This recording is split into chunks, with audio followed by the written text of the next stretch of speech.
Okay. Alright, we're on. Hello everyone. Alright. Okay. So good morning everyone, wide world. It's Anthony Dronke and Benjamin Callum. Okay, so today's talk is titled Fasting, and Fucking. Do this one that on the internet. I mean, I guess I'll take it down and then if all goes well. So I began that last. Do you have any just random questions or that you just? No, not really. Okay. I wasn't sure what we were going to talk about, but I figure all our talks are pretty good. So even if I missed something last time, if we go over it, it's always good to go over it again. Okay, yeah, and plus you would not have heard any of the fasting part, so right. And that to me was like the best part because it was like the deepest research, sort of on that page. It's on conscious knowledge, and we're going to go there now. So I'm going to be recording the screen of me reading, not us two here talking. So we've said hello, and we're just going to go to the Consciousazine page, which we're on right now. Pardon me. Excuse me, I've just woken up. Which page? Just.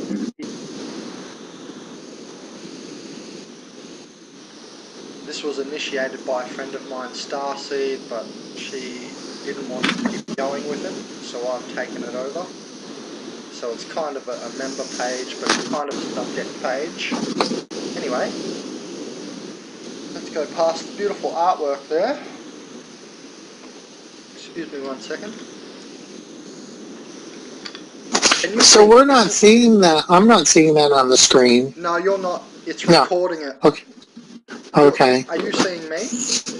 I see you, and I see me on the upper corner. Yeah, no worries. Check this cinnamon water out. May as well show everyone. Check this cinnamon water out. Nice and dark, eh? That's just like a little bit of cinnamon this big in just boiled or almost boiled water, whatever you want to do. If you don't want to cook your water, I actually boiled it this time. It's tap water, so I wanted to boil it. Anyway, so this part of the talk's on fasting. Now, in the last talk, I actually hold on. I'm just going to turn the sound down a little bit.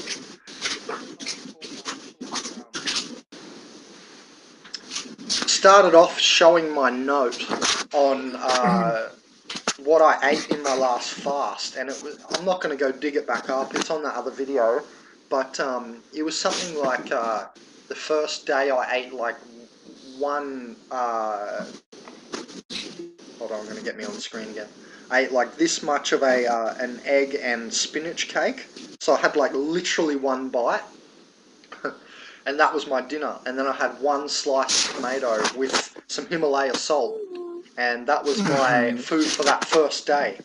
And I was just, I didn't even drink that much actually, I didn't even drink that much. I meditated, I cleared my meridians, and during that I had a little bit of drinking, but I didn't do like massive amounts of flushing. On the second day I went into more flushing. I actually began to like maybe drink half that bottle, then go and drink something else, and like I drank all different liquids and stuff, and I ate another piece of tomato, one slice of tomato. I covered it with some turmeric and some Himalaya salt, so I needed the flavour in my mouth a bit. It made me more comfortable. And I notice a lot of people, and especially a lot of vegans, will go cold turkey off things and do all this business like this, which is fine, and it works well sometimes, but you can stress your body a lot. So I often transition more, and I like to smooth things out a bit so I'm not so stressed. And otherwise I have to clear my meridians anyway. I'm aging, I'm accelerating my cortisol, the stress hormone, stuff like this anyway. And then you're going against what you're trying to do, which is, look younger, be younger, etc.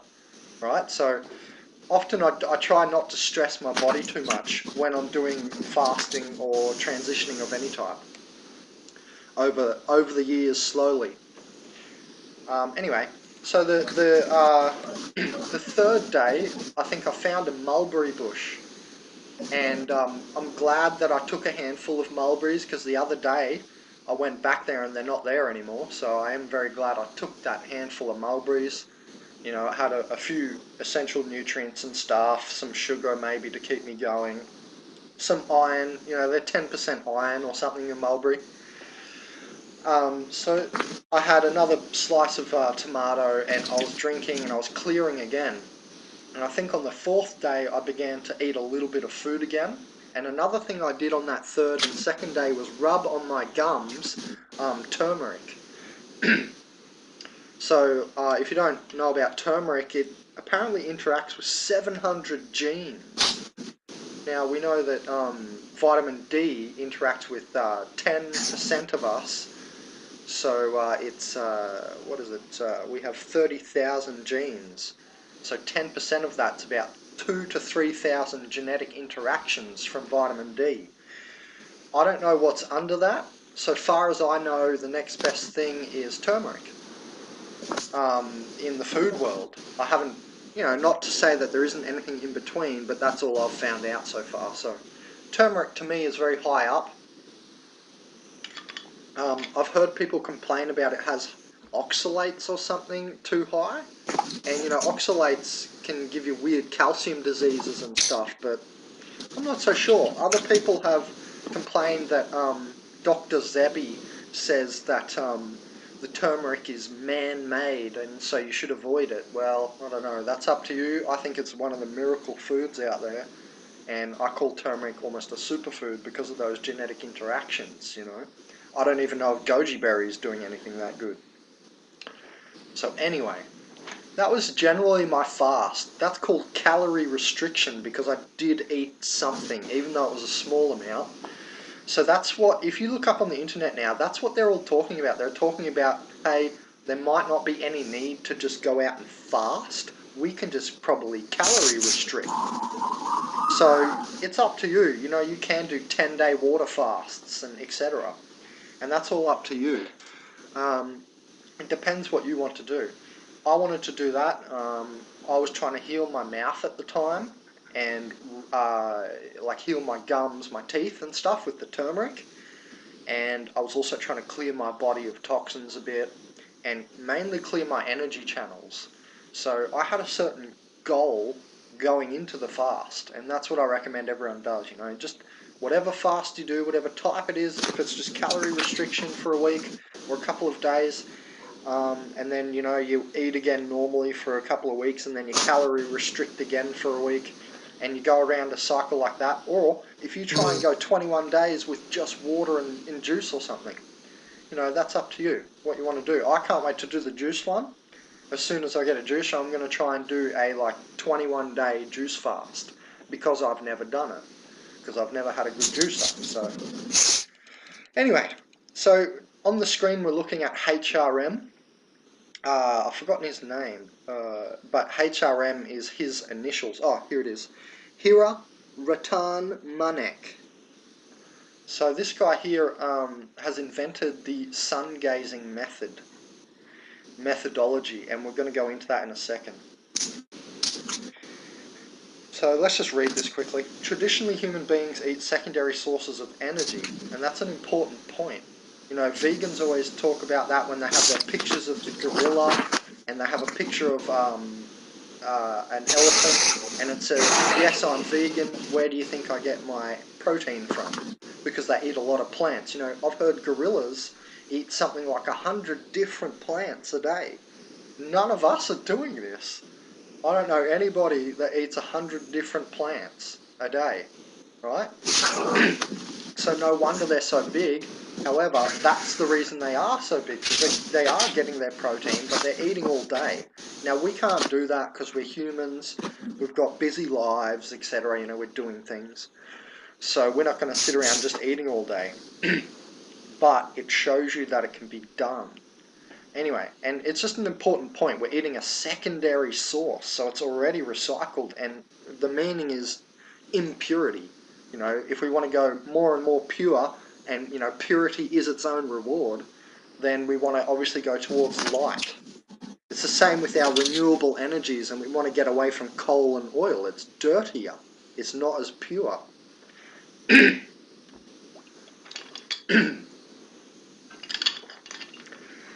So that's just an important point I wanted to start with.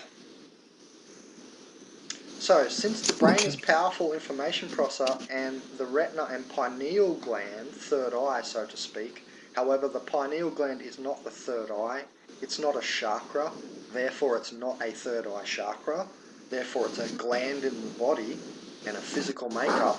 Now they work in tandem. There's little crystals in the pineal that work in tandem to project imagery and so on, but you know, it's not the actual third eye. They call it that because the lizards, you know, it used to be an actual third eye. Anyway, the third eye, the pineal is equipped with photoreceptor cells. So as you can see, it sort of does uptake cosmic energy, and it projects onto the septum pellucidum, which is like a membrane or drum which picks up the vibrations of the stars, you might say, or the music of the spheres. So when you're a grounded person, oh look, like the picture above here. When you're grounded like that picture above, you end up connecting top and bottom to the cosmos. And grounded means you're standing barefoot on earth, not just sitting down on your tailbone. There's actual spots on the K1 meridian or the kidney 1 meridian, big toe spot on the ball of your big toe. That's the grounding spot, so we need to be properly grounded like that. You know, eventually your crown chakra opens and you become like this picture that we're looking at here. And then when you're harmonized with earth, the beat of your heart harmonizes with the beat of earth, and then the music of the spheres becomes available to you. That's why you know, a lot of people insinuate, oh, everyone has the divine in them and etc. Yes, we're all made of light, etc. We're all part of the same universe, yes, but some people are disconnected, physically disconnected, and then you become spiritually disconnected, it appears. This is what we've learnt at the end of history. Not to wear shoes all the time, because it's electrically disconnecting us. So anyway, this is all part of the same picture, in my opinion, of fasting properly. When I fasted, I didn't stay inside all day. I went and got sun. I went and grounded for hours. Okay, so I'm standing out there on the earth. We're not going to go into grounding techniques and how I do that, but basically just standing barefoot. I'm going to make a huge video on grounding, so that's coming.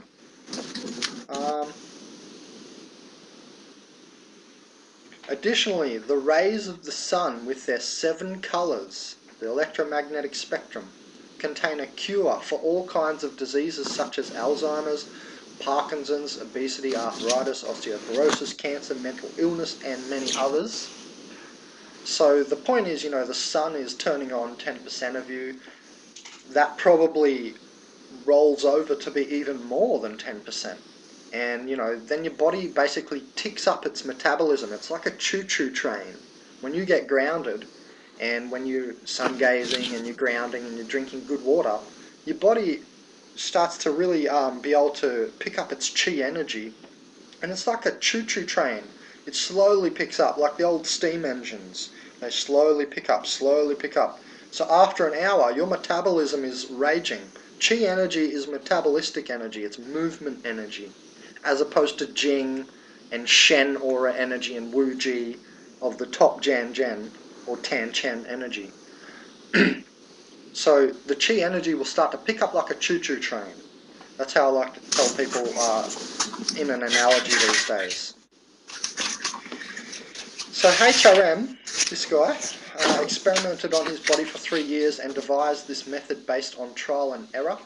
This sun gazing method can be practiced by anyone in any part of the world at any time of the year. Currently, thousands are using this method and achieving results each day. This practice is becoming more popular and has become known as the HRM phenomenon. So when it says here 3 to 6 months and 3 to 6 months, 6 to 9 months that we're seeing here, when we're reading this on the screen here, and further down here you see these brackets of 0 to 3 months, 3 to 6 months, 6 to 9 months, after 9 months. What's going on with that is this. It's maybe a couple of seconds a day, or a couple of minutes a day rather, that you're sun gazing. I better explain it properly. Okay, so when we're sun gazing, it's best to stand barefoot, connect to the earth, etc., like the picture we just showed. So we're looking at the last half an hour of the sun and the first half an hour of the sun. This is because the angle that the sun is intersecting through the atmosphere cuts out the negative, or the powerful UVB, I think it is, ray. And that's the one that's harmful to us. So we're cutting out the harmful part of the sun and we're accepting the good parts. Basically, that's what's going on with sun gazing. Some people will say, don't look directly at the sun, just let it sort of into your eyes, sort of look near the sun and let the light into your eyes. You will, in my opinion, I do definitely feel the reverberation of light go through my cells, and I feel that in my hands a lot when my vibration is rising or raising. I always feel it in my hands and in my third eye as well. And the way that feels is dense spots. And that's because the density is clearing. So when the dense feeling goes away, you've cleared. So you're looking at the last half an hour and the first half an hour. I don't really like the first half an hour. Usually I just look for the last half an hour. And plus you have to get up very early to get the first half an hour. So I'm not always getting up super early because I'm studying into the midnight and so on sometimes. So, I tell people, look at the last half an hour, and here's how I do it. When you want to directly look at the sun, you look at the sun when you just see the ball. You only see the ball and you don't see any rays coming off the sun. That's when you can look directly at it, no problem. And you'll often see this in the very, very late afternoon, in the last 10 minutes. As the sun's setting and it goes red sometimes. That's the best. When it's the dark red colour. I love that one. That makes me feel very comfortable, and it's like eating. It feels like I'm very much getting nourishment. So that's the epitome of sun gazing, in my opinion. Excuse me 1 second. So when it says 0 to 3 months here, what that means is 3 months of those 1 minutes building up. So one afternoon, you stare at the sun, you might get 2 minutes. Okay? So after the 2 minutes build up to 3 months, so that might be a year or two of sun gazing. It might be longer for you. You might miss a couple of afternoons. When it builds up to 3 months, that's when you're at the 3 months that it's saying on the screen. Okay? So let's go through his little schedule. First day, during safe hours, look directly at the sun for a maximum of 10 seconds. Second day, gaze for 20 seconds. So you can read this in depth later, but you get the idea that we're slowly increasing our exposure. So let's see what he says here. Gaze at the sun 50 minutes. Okay, and then we go to 3 to 6 months. Next, physical diseases will start being cured at 3 to 6 months. See, that might take a couple of years of actual sun gazing every afternoon. But then at that point, you're going to be at like this place where you don't get as sick. You just don't get sick anymore. You're probably not going to get Alzheimer's and so on. Your body is just at some sort of more optimal functioning. Okay, so 70 to 80% of the energy synthesized from food is taken by the brain and is used up for fueling tensions and worries, and mental tension and anguish. So we know about meditation. That's beyond the scope of this video. There's many different types of meditations, and that can help with that as well. But when you're looking at the sun, it's like a type of meditation. And I definitely go into like a sort of transic sort of state as well.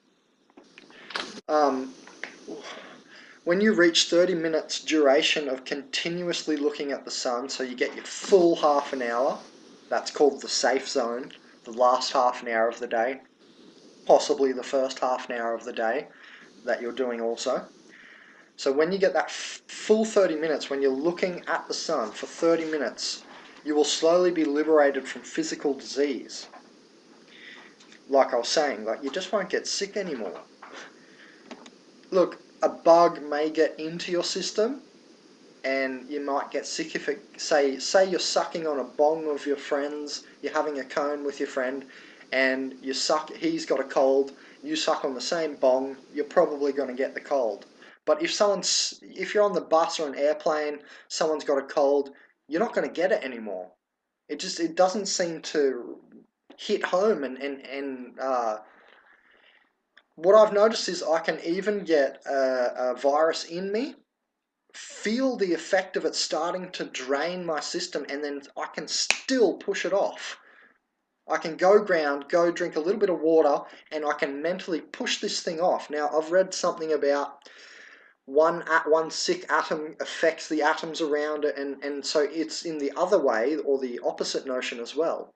You begin to enlighten your cells and push this thing off you. You mentally can push sickness off you. I'm sure of this. I do this myself. So this sun gazing gets you to those places where your immune system is touching your light body. Remember that the cell-mediated immune system is our cells is facing upward dimensionally into a body of light. Our forehumoral immune system, the forehumours, is facing downward. That's the phlegm, bile, blood, and lymph. They're the four humours. Now that's a downward facing into the third and second dimension immune system. That's why I call it a downward facing immune system. So it's very important to clear your phlegm. A lot of marijuana smokers, cannabis smokers have told me in the past that they don't get sick anymore. I've also felt this effect. It's not just got to do with grounding and stuff. You can even do it with cannabis because it realigns, CBD1 realigns the phlegm, funnily enough. So say a virus lands on your mucosa membrane. If you have a joint, sometimes you can cure yourself just via that joint. Now you'll end up going out and grounding and stuff anyway, because that's just how it happens when you smoke. So yeah, it's very interesting that we can attack it even that way. Anyway, let's get back on track here. 6 to 9 months. Within 6 months you will start to utilize the original form of microfood, which is our sun. Additionally, you can avoid toxic waste you take into your body when you eat regular food.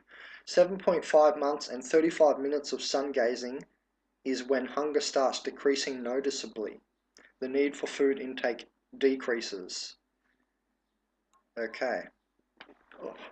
So after 9 months, or when you reach 44 minutes, I'm guessing of sun gazing, he means, you should give up sun gazing because solar science prohibits further gazing for the sake of eye care. I was about to say. So because the safe zone's only half an hour, he's saying when you reach the 44 minutes, give up the sun gazing, or in other words, don't try to do a lengthier bracket. Don't go to an hour of sun gazing, for instance, in the afternoon. So that's the maximum, in his opinion, 44 minutes. You're meant to do this every day. Yeah, look, he mentions relaxed walking only. There is a thing called breath walking. It's on another page here in Consciousazine. And this is a yogic type of walking. They call it breath walk. So that's what he would mean there. And breath walking is like this real relaxed walking where you sort of just put one foot in front of the other, very nonchalant, and very relaxed with your whole body. And you're sort of trotting along like a horse. And you're not making an effort to walk really fast. It's like a very relaxed walk. It's called breath walking. basically you start walking along your breath and not pushing your breath. Okay, it's called breath walking. The science is out. The science proves that it lights up your brain centers more. I've got pictures here somewhere in Consciousazine. I think the Amalgam and Maximum Novelty Health page, or the Whole Healing page in Consciousazine. Or you can just Google it.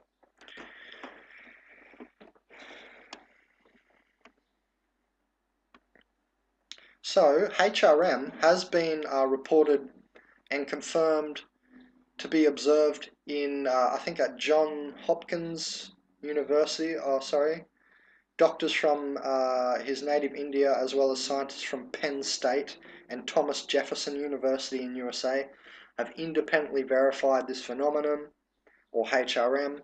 They had him in there, in the hospital, 24 hours a day for 120 days, maintained a normal level of activity by only consuming water and gazing at the sun. So it's proven, the science is out, independently studied. They had him in the hospital 120 days. He's maintained a normal level of activity in his body by only consuming water and sun gazing. So it's confirmed. We don't have to if, but, or.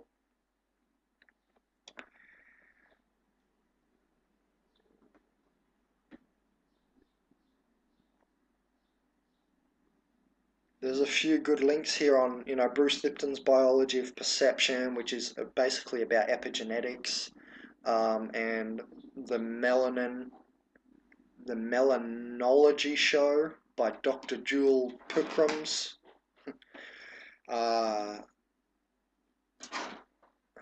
Yeah, look, there's a quote from the Bible. Let thine eye become single, and thy body shall fill with light.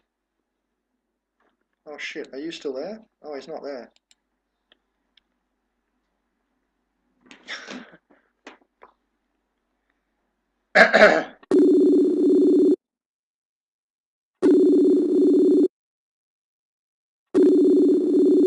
What's happened to Anthony? What happened? I don't know. All of a sudden, the call just dropped and it said we disconnected. I was just sitting here listening, watching, and then boom, it was gone. So I figured I'd wait a minute and. Okay. No worries. I was just talking, so we're just going to continue. Yeah. From where I was. Okay. Okay, so visual information.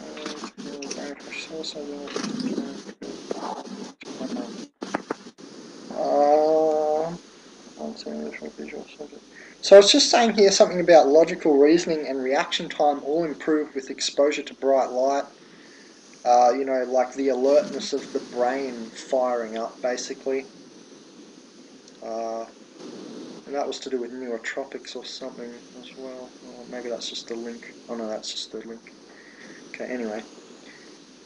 Research shows the effects of light on melatonin production. So here we're going to get into what exactly is going on with the fasting. How does this all work? Melatonin. Okay, so basically in our brain we have neuroendocrine secretions from our glands, our neuroendocrine or our endocrine system.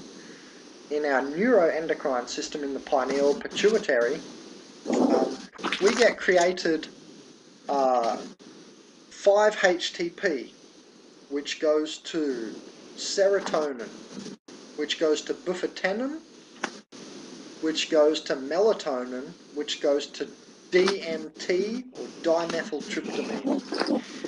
Now, we all know about DMT as the planet's most powerful hallucinogen and milligram effective doses, microgram effective. It's one of the most, or pretty much the most powerful hallucinogen in the world. We do create it in the brain. I have researched it. There is journal articles out there. They're not in the English format. They're in German journal articles. That's where I found it, but it's out there. So it is out there. A lot of mainstream orthodoxy, empirical evidency, you know, let's just say the Occidental or Western world, they'll deny this in science. They'll say, we aren't sure if DMT is created in the brain because we can't find it. It breaks down too quickly, apparently. However, I found it in a German journal article. So they confirm it, at least, anyway. Well, they're part of the Occidental, aren't they? Germans? Anyway.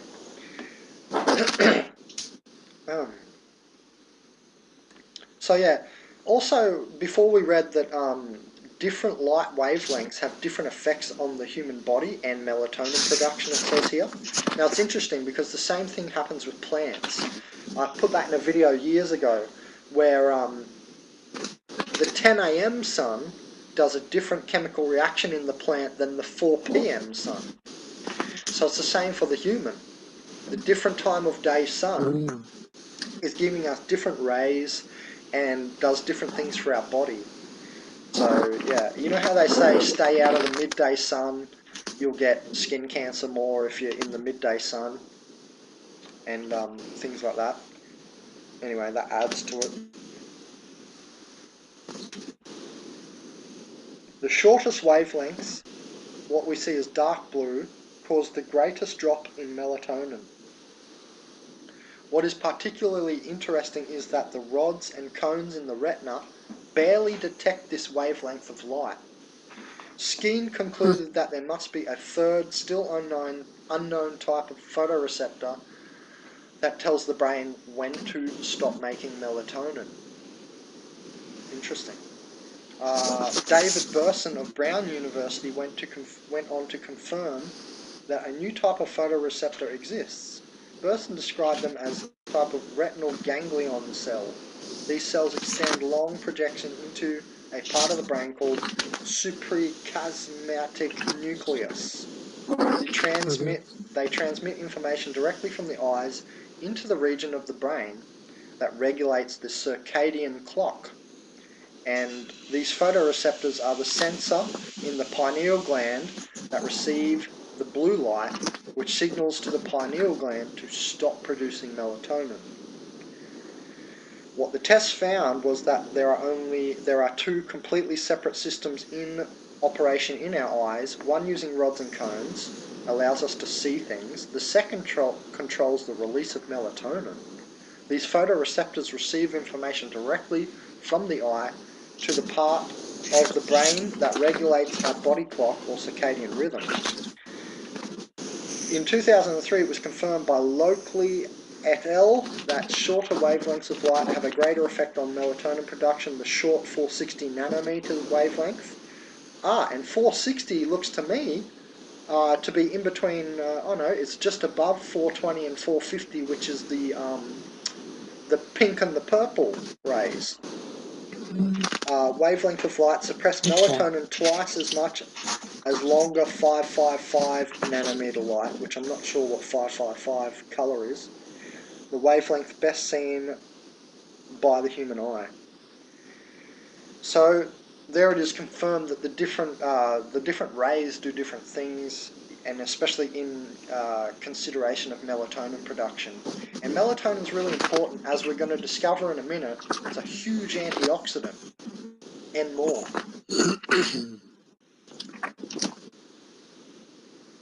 So, you know, when you look at the sun in the afternoon and you're sun gazing, it definitely, I feel straight away the effects of my circadian rhythm, like, clicks in. It's like, oh, okay, now my body knows what time of day it is, now it's ready to go to bed. So it makes your circadian rhythm, more functional, and it helps you sleep, in other words. So if you're having problems sleeping, try to start sun gazing.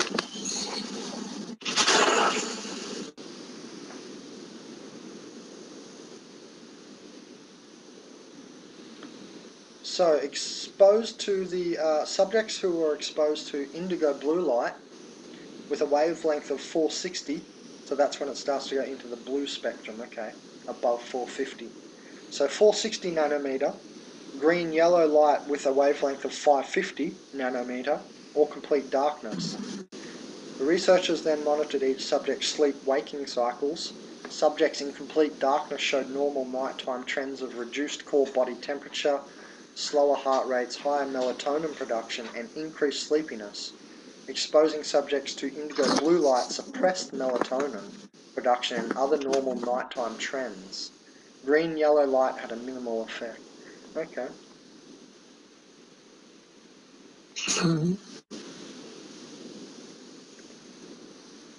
So the blue light causes your melatonin production to drop by 60%, while at the same time alertness sharpened and brain activity increased, demonstrating that the body clock had been tricked into thinking it was daytime. Interesting.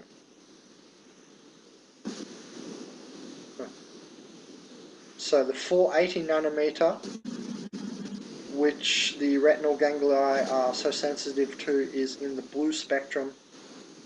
In fact, is very similar to the colour of the sky on a bright sunny day. Bright lights, especially blue lights, tell our brain that it is morning. So it's got to do with alertness and stuff. Someone here has apparently set a world record by doing continuous fasting for 411 days, as per Jain tradition, taking only boiled water during daytime and just no other food or liquids. So interesting, and he broke his record of 211 days from 1996. However, when we scroll down, we have Mr. Pralhad Jani, who apparently hasn't eaten food since he was like 12. And as you can see, he's an old man. And look at his eyes. It's very interesting what's going on with this guy. He's in like a constant sort of trance state. Now, you can watch this. We're not going to watch this. But Pralhad says that when he was 7, he went in search of spiritual enlightenment at the age of 7. So he went walkabout like the Aboriginals do and become a man in Australia. This guy went walkabout when he was 7 years old, and he's an Indian, and he said he went into a cave, and the goddess, some goddess, started giving him a little ball of like nutrition in the back of his throat, and it's not snot. It's not that he's eating his own snot. He said it's like some little ball of nutrition, and that's what he feeds on. So this is a type of higher dimensional feeding. This goes beyond sun gazing. Recognize he does not eat at all, nothing. Now he's also been tested by Johns Hopkins University and confirmed. I think they only done 10 days on him, but still they confirmed he's not eating anything. He does not pass stools or urine. So he's actually not eating anything at all. He doesn't poo, he doesn't pee. He only, I think, drinks some water. I think he only washes his mouth out with water as well.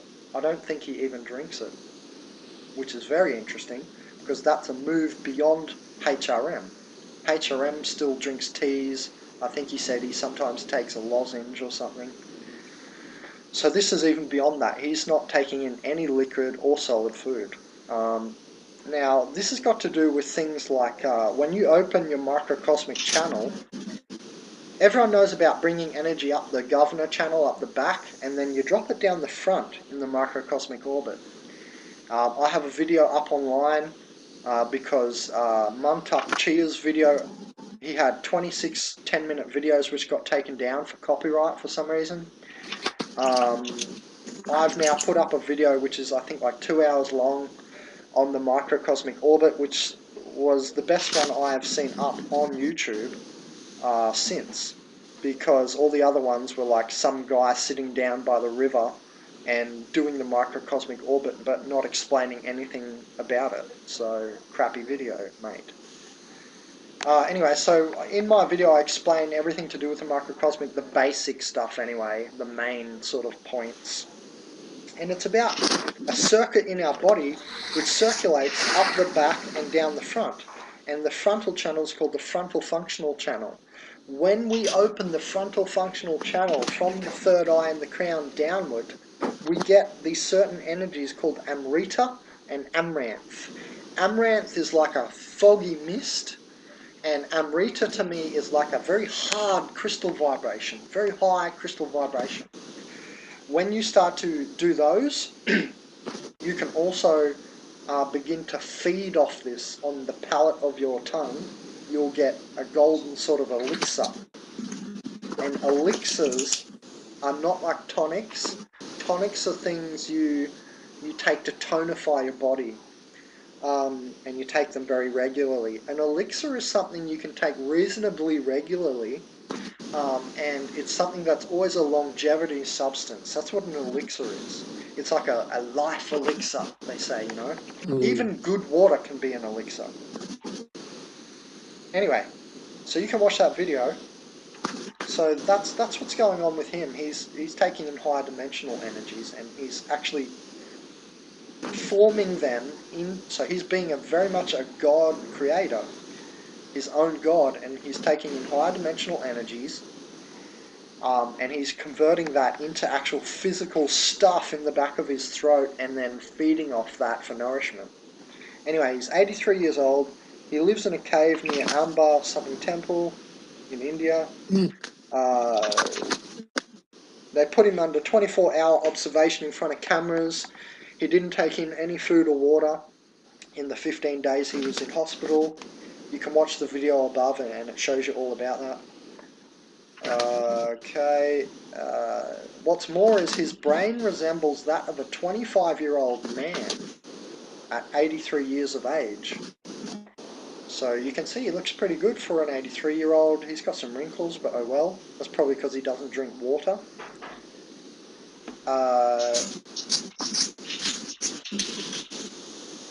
Because we can see the opposite effect in Jeanette Larkins, that lady from America who looks like 40, who's really like 70 or 80 almost. And Lynette looks so young because she has a lot of water intake.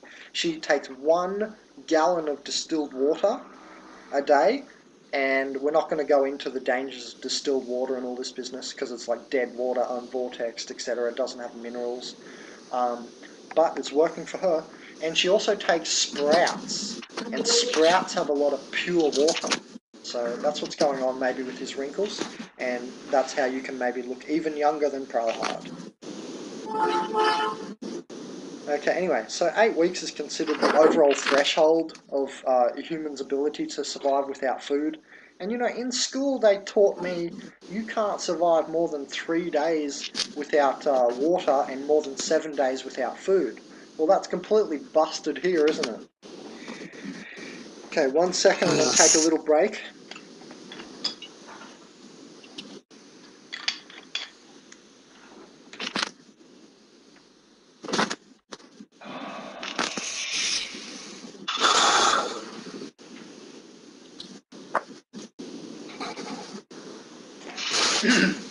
Okay. So, ATP, adenosine triphosphate. This is the packet of energy that our cells use as energy. So, when you eat food of any kind, your protein, your carbohydrate, your fats, they all break down into this simple sugar called ADP and then ATP. So this coenzyme is considered the energy of the cells and the organs and ultimately life as a whole. When malfunctions take place in terms of ATP production and recycling, our bodies begin to degrade or die. When our ATP levels are normalized and robust, we are very likely to be considered to be in great health. Okay, here we go. However, after continuing, food has always been considered a necessity in terms of ATP. The process of food metabolism has been well documented over the past decades. However, like society is just a theory, we use certain economic theories like Keynesian economics or whatever. The same is with nutrition, it's just a theory. So when they say 18 essential amino acids or 9 essential amino acids, that's just a theory. And that's proven by HRM and Pralhadjani to be just a theory. Because apparently our bodies don't create the 18 essential amino acids. There's also 8 essential sugars and other stuff. But, you know, these are just theories. Because these two people have just proved those theories as just theories, right? Anyway, however, after continuing to look further into the effects of melatonin and potentially for internal DMT production, it is rather clear that these hormones provide a platform for far greater than simply helping us to regulate our sleep patterns. The most common usage of melatonin is in the form of an over-the-counter pill, which I don't recommend. Less commonly known effects of melatonin are its powerful antioxidant capabilities, in addition to its role in the protection, regulation of nuclear and mitochondrial DNA. Remember the word mitochondrial DNA? That's going to come up in a few minutes again. This is all connecting. All of this stuff is connecting to do with fasting, sun gazing, grounding.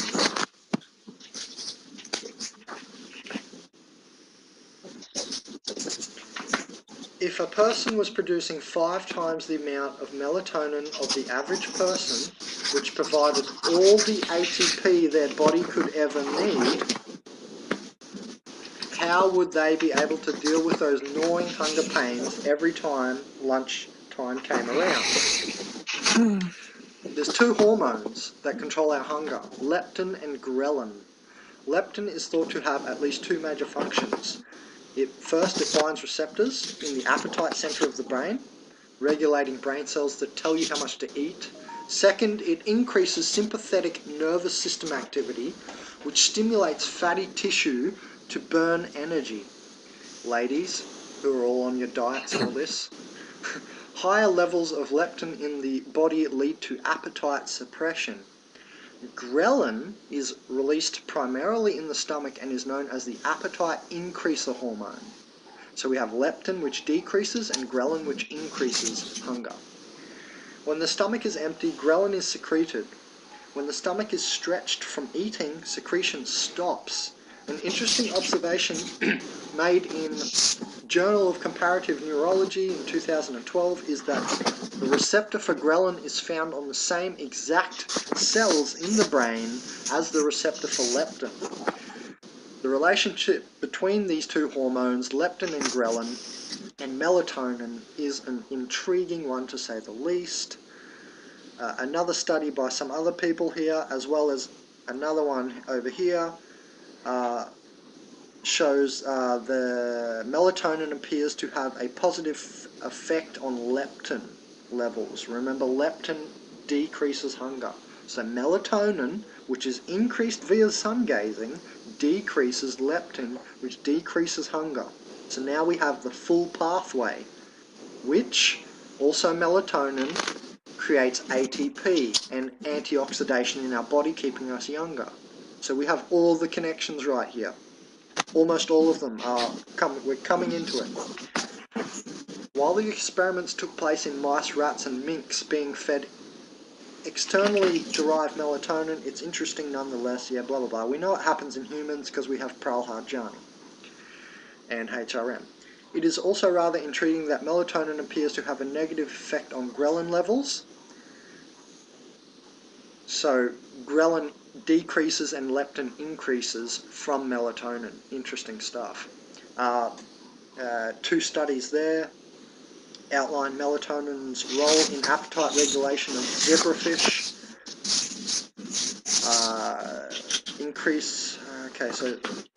And specifically addresses the increase in gene codifying for molecules involved in decreased appetite such as leptin and reduction of major appetite stimulators such as ghrelin.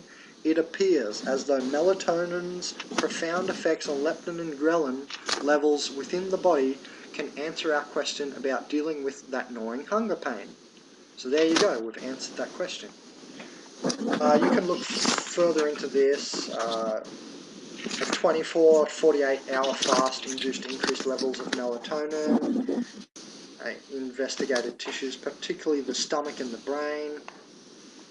Now, we're going to get into vitamin D and melatonin. And remember where vitamin D comes from. Vitamin D1, D2, D3 and D4 come from the sun. In my opinion, we should be getting most of our vitamin D from the sun. It's fine to supplement though. It is okay to take cod liver oil if you're a non-vegan. See, the vegans can't do that because it's an animal. I'm happy to take cod liver oil occasionally if I can get my hands on it. I'm not wealthy enough to ever buy it. If I had $1 million, I would have all my money spent on good foods and travel. I wouldn't even buy a good car. Anyway, so, you know, that's if you're a vegan, well, that's out of the question for you, but I'm not a total vegan yet, or I may not be ever, so I don't like to miss out on these things. I like cod liver oil. It's got a very good ORP, or oxidative reduction potential, way higher than an orange, and even alkaline water. So it's very interesting that cod liver oil is very high in vitamin D. I think D4 and D3. Now, vitamin D is an oil. In nature, nature goes from carbohydrate production of sweet water. Victor Schauberger talked about this. He's also the guy that talked about implosion devices of our future that are coming. Victor Schauberger talked about how plants take up sweet water, they turn it into things like xylitol in the birch tree, and other, you know, glucose and whatever. They turn it into these things which are saccharides. These are simple, say 6 molecule long sugar chains. Then we get to polysaccharides, the mushrooms and so on. Notice what the mushrooms feed on, these plants, the trees. So then the mushrooms uptake the simple sugars and they complexify it into polysaccharides. Polysaccharides are hundreds of chains long. So from 6 to 100 chain long molecules. Now, so then we begin to touch oils. Oils are, you know, complex and they're thick, right? Sweet water is a thinner substance. So polysaccharides are not quite a sugar and they're not quite an oil. So I'm just trying to show you where we're at when we're talking about vitamin D oil. And you want to synthesize that in and on your skin, and that's how it happens from the sun, and that's why we have every Aboriginal culture in the world with dark skin. Now, we can get too much exposure, it can simplify your brain, and you sort of retard a bit, and you do simple activities, and that's why white man has evolved to be very smart as well, because we got out of the sun a bit up there in Europe. Now, the black people might think that I'm being racist, but I'm not. This is science. This is obvious stuff. We have in Africa these tribes which have been studied to have over vitamin D exposure, and they're all dark skin, etc. Now, what's happened here is they have built up a resistance. And this is all proven, you can look into all this, I'm just trying to connect all the dots for you guys. Now, we can get overexposure like that. However, white man has underexposure, and this can also retard you. So no, I was not saying black people are retarded. I was saying that there is retarding effects of too much exposure and not enough exposure. Same with grounding. If you get, well, not too much exposure, but you can get not enough exposure of grounding and it can retard you because you're not getting neurotransmitters, you're not getting chi energy and metabolistic energy. 1 second.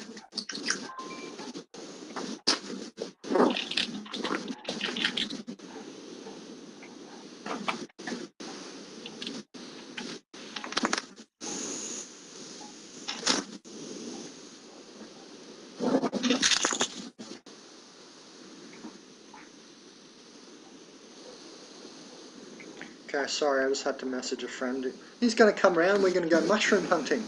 We're going to go look for the magic mushroom.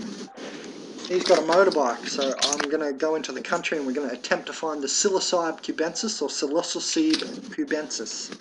The gold top magic mushroom. That's going to be awesome. I hope I get to do that in a few hours.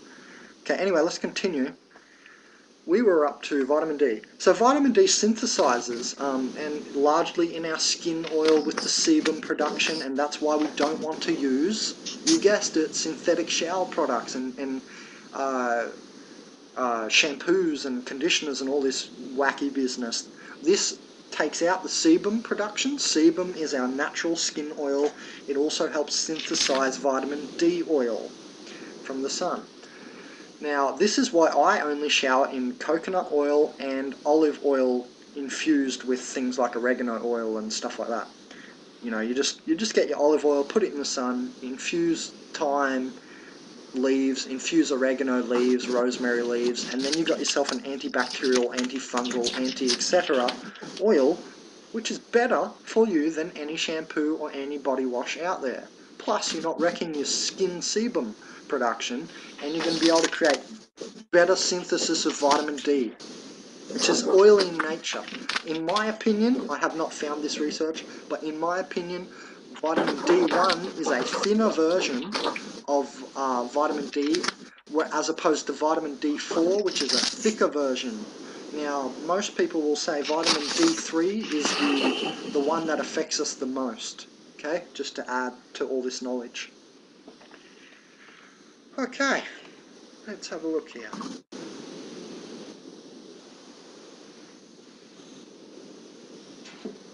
So now we're seeing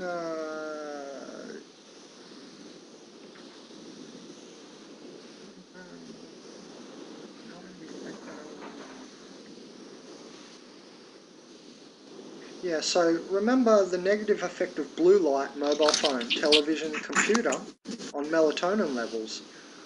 So knowing the effect that elevated melatonin levels have on leptin and ghrelin, which we just went over as hunger suppressants, it isn't all that surprising that an environment that inhibits melatonin production would likely lead to potentially overeating.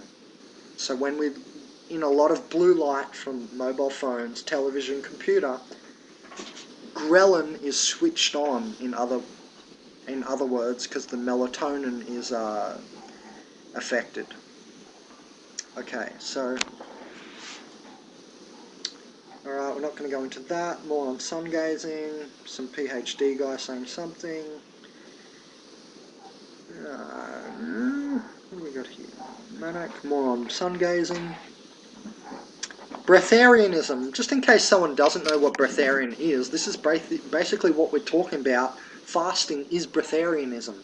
It means just to breathe, not to eat and drink, basically. So you can look further into that.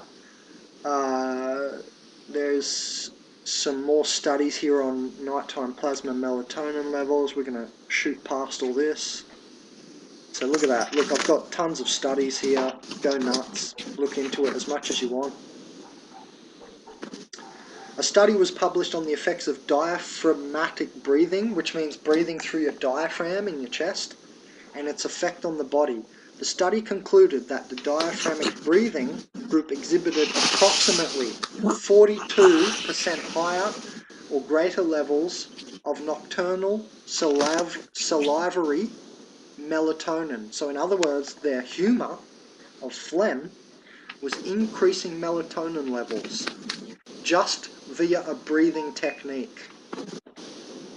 Very interesting, because when I ground, I do diaphragmatic breathing the whole time, because I'm switching on my Merkaba. This is the light body vehicle, and so this is done via certain types of lower triangle, below the heart chakra, and upper triangle, heart chakra and up breathing techniques, or diaphragmatic breathing techniques.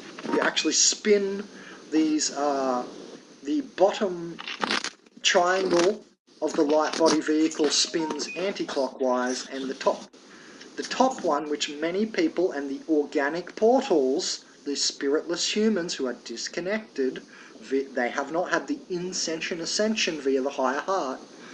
These people, the organic portals, do not have the counter-rotating fields of the Merkaba established. They only have the anti-clockwise bottom triangle going.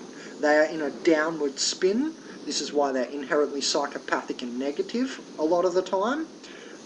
And they're not in the upward spiral. They do not have visions in the third eye. They do not have an open crystal room, as we call it, or the Eye of Horus diagram in Egyptian diagrams. That's what they call in Taoism the crystal room. You know, just the limbic brain. So, more studies on DMT being produced, more studies there. Alpha, theta correlate. So alpha and especially theta brainwaves correlations. Look, there's lots of stuff here. We've got that word vasopressin coming up again. The pituitary gland produces a hormone called vasopressin, which I call the affinity molecule, or the binding molecule. It's to do with love and sex. When we get further into this lecture and we talk about, we get to past the frequencies, we're going to get into the fucking, or, you know, sexual segment. Vasopressin will come up again, and it's what I've labelled the affinity molecule. You know, we have serotonin, which is the happy molecule, dopamine, and all these, we have names for different molecules. Oxytocin's the love molecule. Well, in my opinion, vasopressin is what I call the affinity molecule. It helps you stay with your lover. It's the one that, besides oxytocin and feeling good around someone and releasing serotonin around someone, vasopressin really is like this thing that keeps you happy with someone and with someone. Anyway, the primary function of this hormone is to regulate the retention of water, of vasopressin, by acting to increase water reabsorption in the kidneys, collecting ducts, and as well as decreasing perspiration. So that's another connection in this whole fasting. We want to turn on hormones. Hormones are master triggers doing all this magic work way above nutritional theory. Do you see now how these people can go without eating? Because it's far above nutritional theory of 18 essential amino acids and so on, that you need your protein every day and so on. Vasopressin plays a key role in homeostasis as it regulates the levels of water, glucose and salts in the blood. So very important. The results showcased in this study here, significantly greater amounts of melatonin caused an increase in vasopressin. So again, melatonin acting as a master molecule. Levels increased of vasopressin from melatonin, and this could potentially explain the ability of breatharians to forgo the necessity for consistent intake of water and food. So there you go, we've got some real in-depth connections there. So we've seen how the sun, grounding, melatonin, all this stuff ties in with leptin and ghrelin and eating and hunger and feeling and energy with ATP and everything. So we have all these connections now. Excuse me for one moment, please.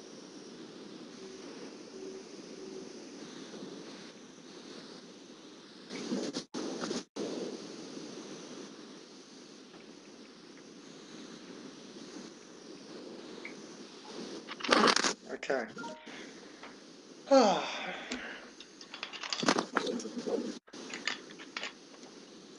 Alright, so let's go past this. Now, we have a few more connections to make. Oh yeah, look, I made a little connection here with cat's claw. Cat's claw is a certain herb of the Amazon jungle. It contains MAO inhibitors, or monoamine oxidase inhibitors. As everybody who's taken ayahuasca knows, we take Banastarius cuppi with the MAO inhibitor, and it can be any MAO inhibitor. It can even be passion fruit leaf, vine leaves apparently. So it doesn't have to be the traditional mix.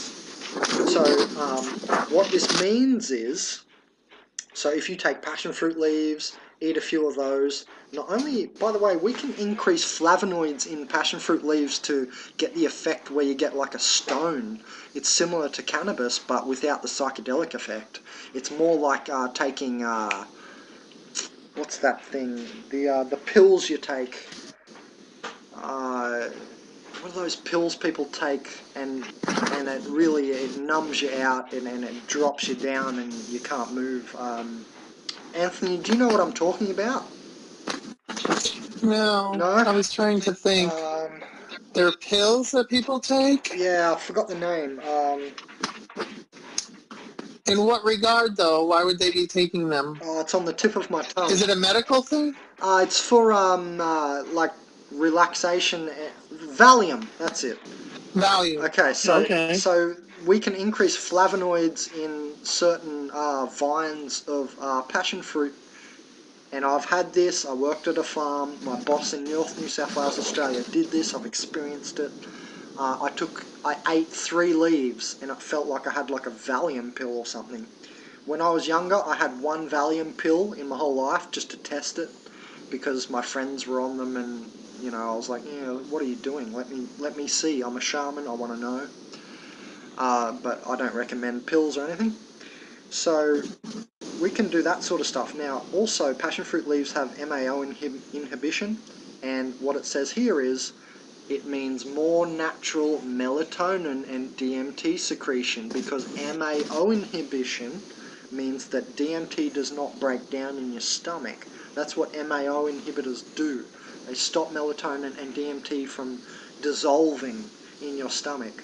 And that's why we take it with ayahuasca, so that we actually get the effects of the DMT. So anyway, that was just another little connection. And, you know, cat's claw is good. So that's why I put it here, because it's not like a bad Valium pill that's going to, you know, kill you like antibiotics does. Cat's claw is actually very beneficial for your immune system. So, I mean, what a great way to get your MAO inhibition, right? Anyway, so we've got more stuff there. We've got something about Baxter and the Baxter experiment of the Dracanian fragrance plant, where he got telepathy with the plant. I don't know why I put that there, I forgot. We're going to go straight past all this. Again, Pralhajani was mentioned. The pineal gland contains rhombohedron-shaped microcrystals, which was found by a French Israel team to demonstrate piezoelectric properties with excitability in the frequency range of mobile communications. So, if we're on the mobile phone all day, what's it going to do? It's going to interfere, because it's the same frequency range. So your mobile phone held to your head is going to interfere with the frequency range of the rhombohedron microcrystals that spin to create piezoelectricity and some vision effects, known as the third eye to most of you, in the pineal gland. Very interesting, huh? So not only do we want to avoid eating macro foods to some degree, we also want to, and remember what I said at the start of this video, the very first thing I said was slowly transition. I'm not a fan of cold turkeying. So anyway, it appears we want to somehow not stop technology. We're not going to do that. We're not going to stop evolving and go back into the African plain and hunt animals. It's just not going to happen. The universe is evolving, not devolving. So we have to find a way to create a happy medium wherein we can still somehow use our mobile phone, yet we don't want it to interfere with our rhombohedron microcrystals in the pineal. So, you know, actually I'm the perfect example of this. And, you know, obviously Pralhajani probably doesn't have a mobile phone either. But, you know, for years, and I mean years, something like 7 years, I didn't have a mobile phone. I communicated with people only through Facebook because it was free. So I didn't pay anything either. Now I have a mobile phone because Veronica has given me one, because she was worried I'd get lost here in Uruguay. So I now have a mobile phone. However, I barely use it. All I use it for is, again, free communication with WhatsApp. The WhatsApp little application for free talking. Feel free to add me, anyone. But that's the only way I use my mobile phone. I'm never putting it to my ear, and I mean never. I don't take phone calls, I don't put it to my ear. It doesn't happen in Benjamin Cowberg's life.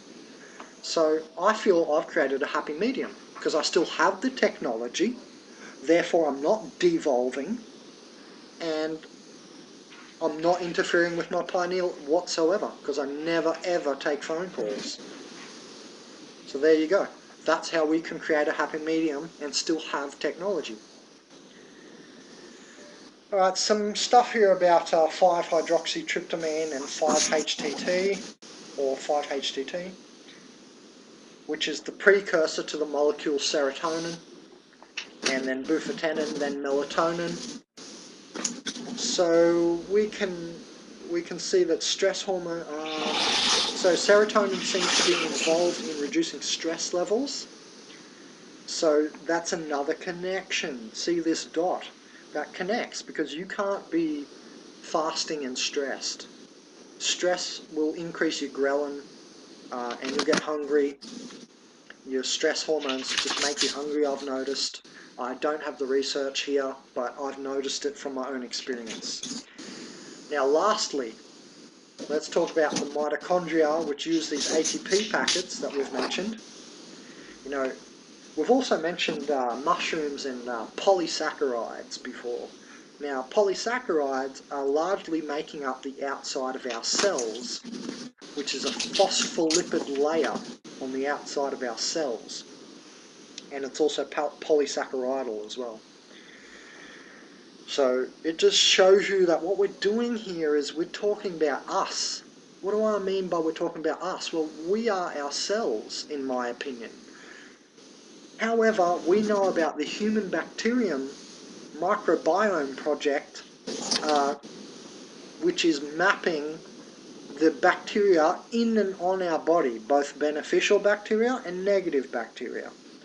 And we're in the middle of that now. That project's going on right now. I don't know if it's finished or if it will ever be finished, or probably in 20 years or something. But so that thing is mapping our bacteria, just like the Human Genome Project mapped our genes. So my point is that we have already discovered via that project that we have 10 times the amount of bacteria in and on us than we do have cells. So by number, ladies, I love it to say it to the ladies, by number, ladies, we're a giant bacteria ball. So we actually have more bacteria than cells by number. I'm not sure if it's by weight as well, I can't remember. But yeah, there you go, you know, you're largely made up of bacteria. So, in my opinion, this is the past falling off of us. The cells are the future downloading into us. Do you see what I'm saying? Like many of my friends will tell me, they think the future is breatharianism and veganism. Now, I won't disagree, because we're definitely moving up in frequency and so on. This does not mean everybody will. There's always atrophy, there's always entropy, and always vectorism. However, if you want to be the universe or the light, the way, like Jesus said, then you want to be more yourselves, because that makes sense, because then you're more the future and you're more the light of knowledge, right? Because, you know, parasites, they're dumb animals. How can we tell that parasites are dumb animals? Well, they're parasitical. They got no energy of their own. They can't do anything for themselves, so they're dumb, all right? So we want to be more ourselves and less parasites. Makes sense. Now, last piece of the puzzle here. I'm not going to read into this, we're only going to mention it. The title is Mitochondria as Motors of Consciousness. Yeah, interesting. Because it's reiterating what I just finished saying about our cells being us and we're not so much our parasites, you know. However, we are our parasites because they affect our thinking, etc. They create endorphin releases when you eat a bit of sugar or something, you know. So we want to become more ourselves, in my opinion. So this has all got to do with ATP synthesis and the coenzyme ATP that we've talked about, and in the mitochondrial system. So you can look into this further. We're not going to read into this, but that's a great title and a great little read just here. So there you go. That pretty much concludes our fasting segment. So have you got anything to say or any questions or anything, Anthony? Or? Well, what do you think about, I mean, I don't really use sunscreen, but what do you think about the people that are lathering up in sunscreen and stuff like that when they're out in the sun? Oh, yeah, sunscreen. Well, I've seen studies on that they contain, what's it, it's,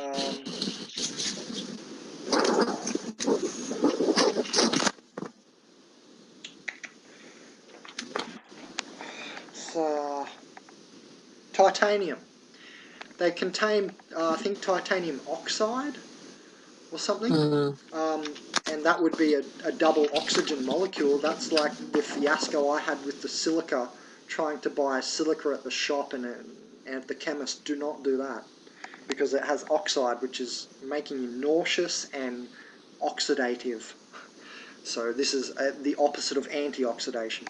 Anyway, so with sunscreen, I don't use sunscreen unless it's a very middle of the summer, and I prefer banana boat. It's a very thick one, and it actually is almost like zinc. I use zinc on my face. Now, zinc has titanium oxide as well. These are nanoparticles, which mean, and we don't know what nanoparticles are doing, if they're exiting our bodies at all. There's no research there yet. We don't know. I've read about this. We're only just getting into the nano world in quantum physics and so on. And so, in my opinion, because we don't know about it so well, we might want to, avoid it as much as we possibly can. Now, would you want to get skin cancer, or do you want to put a little bit of titanium oxide on? We have to weigh it up. The opportunity costs, they call it in business. You can either go surfing that day or you can study that day. Opportunity cost. Anyway, so it's basically along the lines of that. However, it also stops, it can clog your pores, it can mess with your skin sebum production, but mainly the negative of sunscreen is the whole titanium oxide deal. Right. No, that was it. I'll look into everything else. It was a good review. Yeah, good, A really good review, actually. Yeah. I'm glad I've got the whole the whole connection there on that page. Okay. It's cool to have the whole fasting thing drawn out, not to be mysterious anymore. Yeah. So anyway, thanks to everyone who helped me get those links out there. Like Crystal Sage was one lady who sent me a couple of those links. Anyway, my battery is running low here. How long have we? Do you know how long we've been talking for here? Probably at least 40 minutes. Okay. I think, because I have to kind of go soon too. I have to go. Well, I was going to try and stay until 10:30, which is your 11:30, because I have to go to work. But I still have the juicer to ship out. So I've tried several times to get. I mean, I've been to the post office, and the problem with me is we only have one post office here, and the lines are incredibly long. So I'm still working on that, and I'm going to try again on Saturday, actually. So I do apologize, but I do have your vegetable juicer coming, and it's just been crazy trying to get that out for some reason. And but other than that, no, I don't think I have any more questions yet. Do you want to, we'll save this bit of video, and then we'll continue with the frequencies and then the fucking segment another day?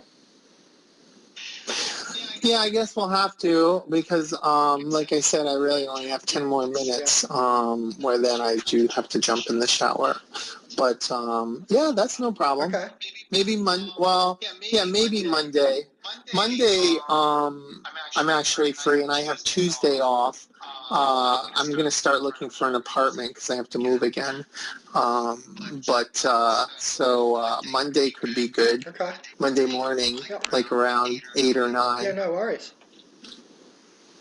You want to do that? So you're going out today to look for mushrooms? Fingers crossed.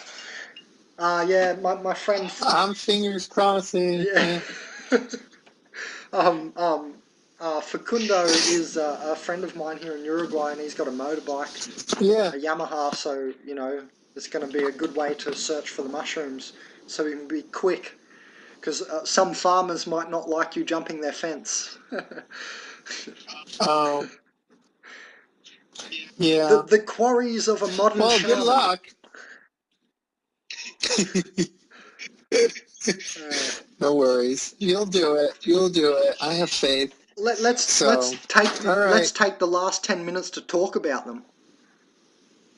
Okay. All right, sweet. Because I'm a shaman, wearing my uniform today. Um, so I'm at work wearing my uniform. So Yeah, yeah. really. So psilocybe cubensis. There's hundreds of psilocybes, or psilocybes, as some of Mm-hmm. the mushroom fanatics call it. It's a blue, like acidic acid substance in the mushroom. You crack these things and they turn blue. That's how you know it's a psilocybe. They always turn blue. Okay, you wait like 1 minute and it turns blue and you're like, yes. So they're coproficious, they're dung-loving, they grow out of the cow dung of Mm-hmm. the Bos indicus cattle. That's that common Yep. cattle we have around, with the black and white cattle thing. Just the cattle that's everywhere. So it will grow on most farms. The best conditions to find these things are as follows. A field with no trees, these mushrooms will not grow as large in the sun, and they'll dry out quicker. So you have to go before 11 a.m. Otherwise they dry out, they shrivel. The psilocybin turns to psilocin, which is a little bit different and a little bit less tryptamine-y. It's more racy. So you want the tryptamine effect, obviously, for the vision and stuff. Now, Terence McKenna said things like DMT fits like a sleeve, like a toaster into our DNA. He said things like it speeds up our electron spin resonance and all this business. So you can listen to him for real in-depth talk on this. But basically the conditions I like to look for is a field with trees around the edge, and hopefully the poos are around the edge under the trees in thick grass, not real thin grass, not low grass, because it traps the humidity. Also what we want to look for is 3 days of rain or more, ideally. 2 days is okay. You'll probably find them at the height of summer in 2 days of rain. Like we have today. Yesterday rained all day. We probably got 20 to 30 mil. So I'm on the edge of thinking they'll be there. These mushrooms seem to appear, and I've done thorough research back in Australia. In 2012 I hunted them. I figured it out for myself. We need, in my opinion, about 40 mil, 40 to 60 mil. So today is a bit of a maybe. It's not a certainty. The only reason it's worthy hunting them today is because it's the height of summer. It's the first month of the year, so it's in the middle of summer, in the most humid conditions and hot conditions. We need Mm-hmm. about 80% humidity, ideally, once again. I found that when I went to this field, that when I went there when it was about 60% humidity, they just weren't coming up, or they were very small. The darker the top of the cap, if it's like orange and then to red, that's the best filled one.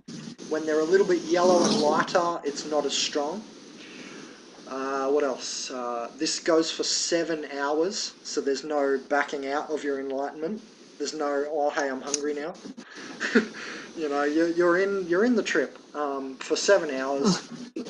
The way it proceeds is you count your sins at the start. You roll your joints, you count your sins. You've taken it. You're waiting about 45 minutes for them to break down in your stomach, and it feels like, ugh. And then you start to wobble, vision starts to wobble and stuff. And then is a great time to take your first bunger even. And or you can wait and just go into the vision purely. It's up to you. It can sometimes distort it if you have your joint too early, because they're different substances. However, if you get into trouble, it's well known that you take your joint to get out of any trouble that you get in on the mushroom. If it gets too intense is what I mean. The mushroom talks to you. Unlike ayahuasca, and it's just visual, in ayahuasca, unless you're at the height of a really crazy trip and you've had a huge dose of ayahuasca, you may get some sort of, I don't know, communication of some sort, but in my opinion and many other people's opinion, it's totally visual on ayahuasca, and it was very silent when I had ayahuasca. The mushroom is not silent. It kicks up a chair and puts its foot up on the porch and has a good old talking to you the whole time, right? It's a communication. Very interesting, because it's a hive mind. What I discovered is it's like you can 1 minute be talking to the dwarf part of it, the next minute you're talking to the elf, the next minute you're talking to the Talmudic pawnbroker. The next minute you're talking to, I don't know, the angelic presence. It's interesting. There's a video on the internet of Terence McKenna channeling the mushroom.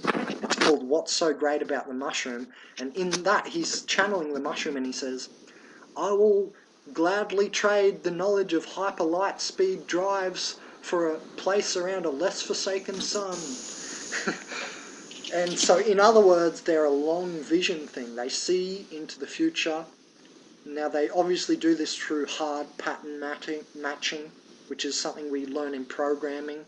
Hard pattern matching is where I create a form that you fill out to sign up to my website, and a hard pattern match. Okay, is that a D? Yep, that's a D. Is that an R? Okay, is that an O, your last name?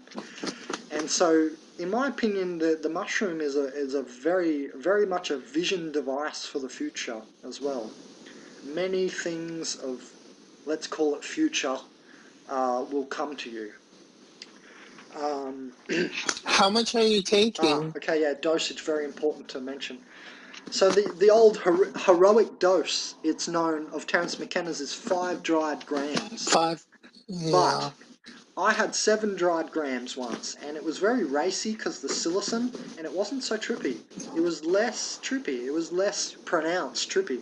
When I found it, Anthony, one time I found it. The field was in perfect order. They were everywhere. I picked a massive bag. I have a picture on the Psychedelic Biodome Earth page in Consciousazine. That's my mushrooms there, of them on top of a post at the beach where I was drying them and taking them. I was on the beach with no one around. This is how you want to do it. You do not want to sit next to your friends. You don't want to go to a party. It's for yourself. The best you want to do is have a bell 2 rooms away from your friend. So if you get into some trouble.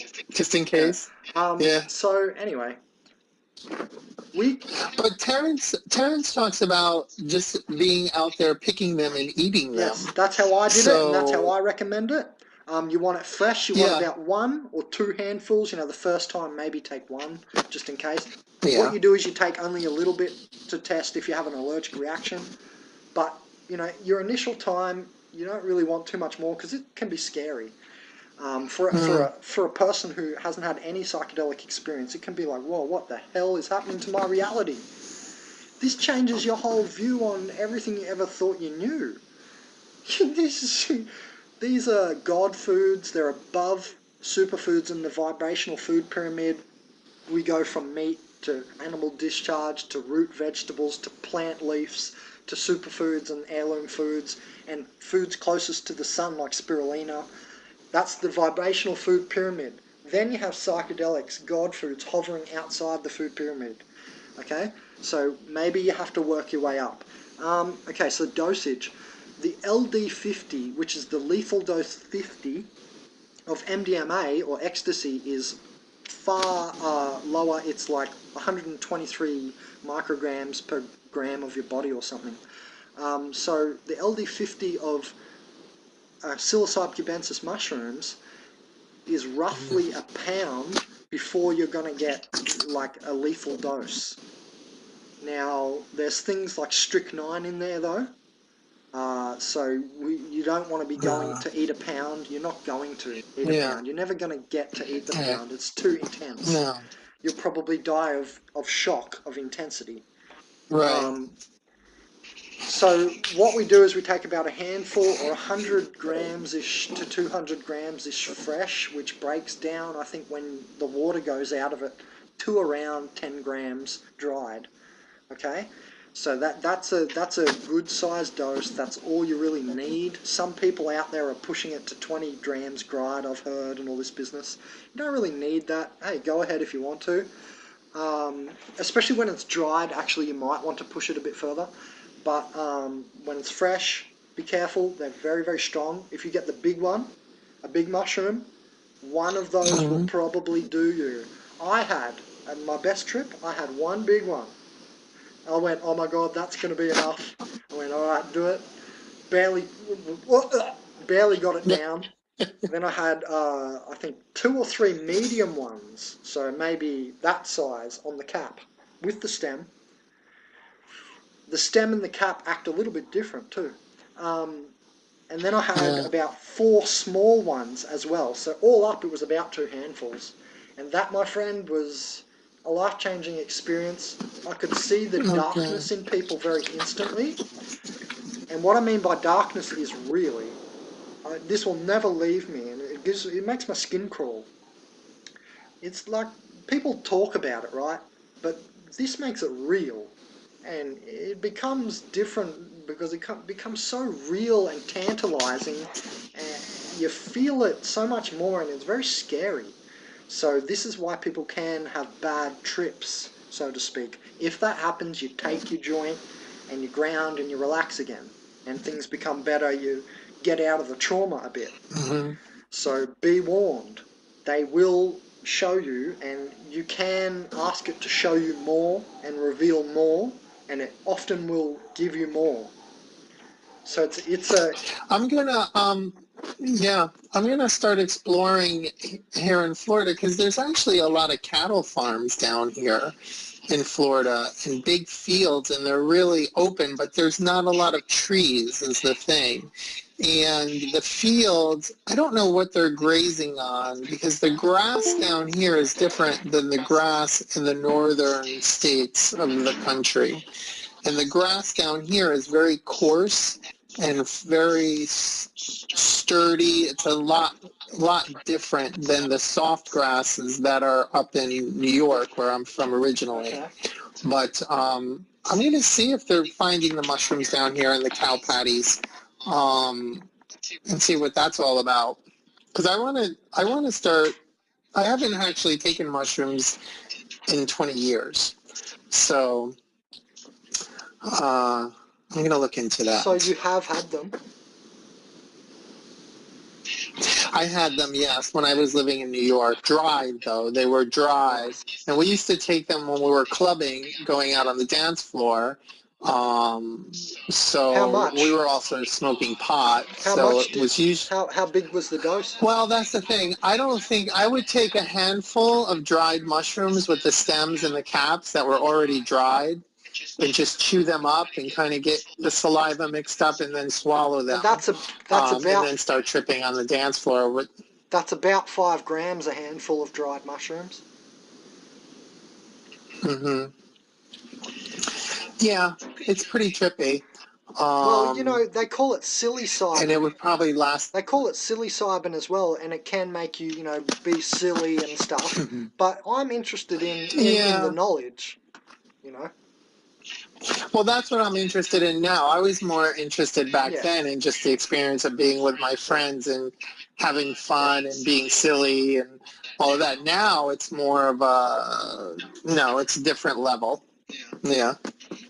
So it's more like research into my own self. That's what I'm more intrigued about. So, and also seeing the world better and seeing people better, not for judgment value, but for my own personal Yes. understanding for my soul and myself and how I was put here and why I determined to come here. So that's where I'm looking at it from, and that's where I'm going. So, and that's why I met you. Well, Hmm. well. Lastly, I'm to make sure. one more dot connection to fasting and the mushrooms, they definitely can help you raise Yes. your vibration. Like, they'll stop you eating meat and stuff way more than a lot of other things, a lot of other techniques, because the things they're doing is things like turning on your pineal, and we're turning on the melatonin with, you know, everything we just went through. Right. Hmm. So, Well, that's where I'm at. So that's what I'm interested in, and sure. So thank you. all right. All I'll right. let you go, and we'll continue this talk. Okay. All right, then. You take it I'm easy, go- and I'll be in Okay, touch. I'm going to upload this as a separate thing, because if I put on that guy's video of the frequencies, then I can't uh, upload the video the same way. I'm going to upload this separately, and then I'm going to put it together with the other two segments as well. Because Sure. because some people might see the word fucking and have a cognitive dissonance, and I gotcha. anyway, I understand. all Okay. right. All right, Ben. Have a great day, Thanks, mate. and I'll talk to you soon. Thank you. Thank you very much. Enjoy. Thank you. My hands. Ciao. See ya.